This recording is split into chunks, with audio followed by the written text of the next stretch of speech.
আসসালামু আলাইকুম। আজ বৃহস্পতিবার 11 পৌষ 23 জমাদি সানি 26 ডিসেম্বর। বাংলাদেশ বেতার রাজশাহী। স্থানীয় সংবাদ পড়ছে মাহমুদ শওকত। রাজশাহী 5 আসনের সাবেক সংসদ সদস্য ডাক্তার মনসুর রহমানের বিরুদ্ধে মামলা করেছে দুর্নীতি দমন কমিশন দুদক। জ্ঞাত আয় বহির্ভূত 3,60,34,492 টাকা অর্জনের অভিযোগে দুদকের প্রধান কার্যালয়ের সহকারী পরিচালক মাইনুদ্দিন বাদী হয়ে রাজশাহী মহানগর স্পেশাল জজ আদালতে মামলাটি দায়ের করেন। দুদক গতকাল বিকেলে তথ্য জানিয়েছে। দুদকের অভিযোগে বলা হয়েছে, ডাক্তার মনসুর রহমান 2018 সাল থেকে 2024 পর্যন্ত সময়ে অবৈধ উপায়ে এসব অর্থ উপার্জন করেন। এই সময়ে ডাক্তার মনসুর রহমান তার নামের 3টি ব্যাংক হিসাবে মোট 27টি জমা ভাউচারের মাধ্যমে অসঙ্গতিপূর্ণভাবে 10 লাখ টাকা বা ততোধিক বেশি পরিমাণ অর্থ বিভিন্ন সময় জমা ও স্থানান্তর করেন। এভাবে বিভিন্ন সময়ে তিনি মোট 6 কোটি 10 লাখ টাকা ব্যাংক হিসাবে জমা ও স্থানান্তর করেছেন। তিনি এসব অর্থ কিভাবে কোন উৎস থেকে উপার্জন করেছেন তার কোনো সূত্র উল্লেখ করা হয়নি। এর আগে দুদক প্রধান কার্যালয়ের উপপরিচালক মনিরুল ইসলামের নেতৃত্বাধীন 3 সদস্যের একটি টিম ডাক্তার মনসুর রহমানের বিরুদ্ধে অবৈধ সম্পদ অর্জনের অভিযোগ আসার পর প্রাথমিক অনুসন্ধান শুরু করেন।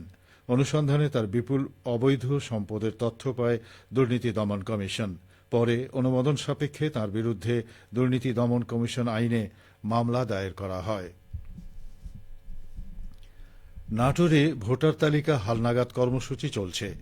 এই কর্মসূচিতে 1 জানুয়ারি 2007 বা তার আগে জন্মগ্রহণকারী ব্যক্তিরা 31 ডিসেম্বরের মধ্যে সংশ্লিষ্ট উপজেলা নির্বাচন অফিসে গিয়ে ভোটার হতে পারবেন।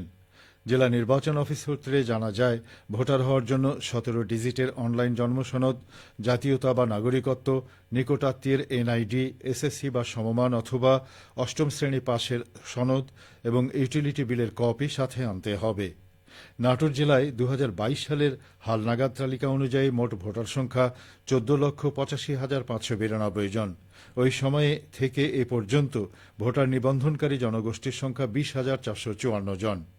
তবে আগামী 31 ডিসেম্বর পর্যন্ত নিবন্ধনের সুযোগ থাকছে।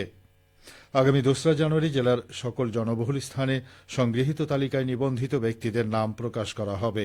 তালিকায় তথ্যগত ভুল সংশোধন, আপত্তি নিষ্পত্তি অথবা স্থানান্তর সুযোগ গ্রহণের জন্য সংশোধনকারী কর্তৃপক্ষের কাছে আবেদন করা যাবে। এই কর্তৃপক্ষের কার্যক্রম সমাধা শেষে আগামী 9 ফেব্রুয়ারি খসড়া ভোটার তালিকা প্রকাশ করা হবে। পরবর্তীতে 2 মার্চ জাতীয় ভোটার দিবসে চূড়ান্ত ভোটার তালিকা প্রকাশ করা হবে বলে জানিয়েছেন জেলা নির্বাচন অফিসার আব্দুল লতিফ শেখ। নওগাঁর Sapahar police circle office, Sapahar থানা ও পোরশা থানা পরিদর্শন করেছেন নবাগত পুলিশ সুপার মোহাম্মদ শাফিউল সারওয়ার।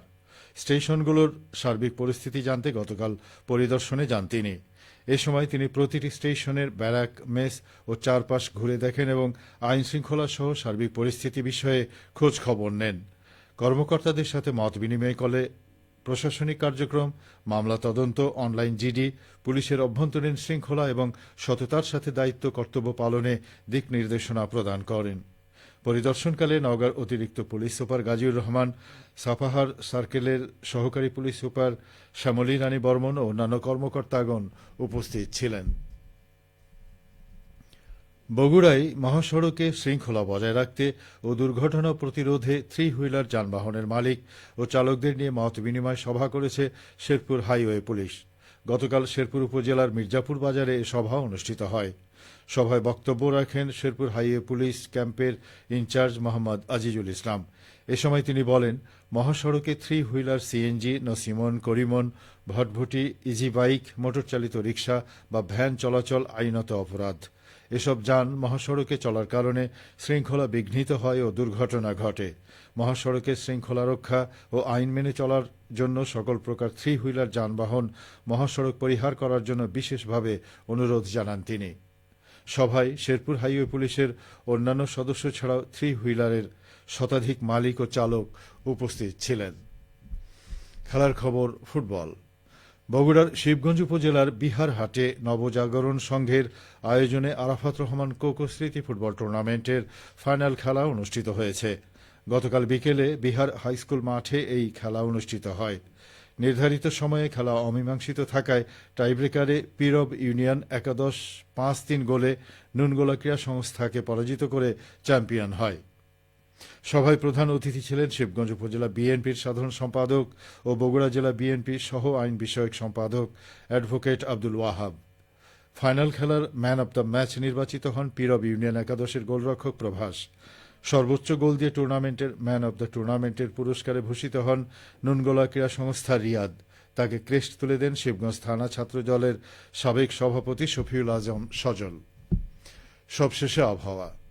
আজ সকাল ৬টায় রাজশাহীতে তাপমাত্রা ছিল ১৩.৫ ডিগ্রি সেলসিয়াস।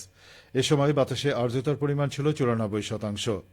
রাজশাহী ও পার্শ্ববর্তী এলাকায় আজ সূর্যোদয় হয়েছে সকাল ৬টা ৪৭ এবং সূর্যাস্ত সন্ধে ৫টা ২৫।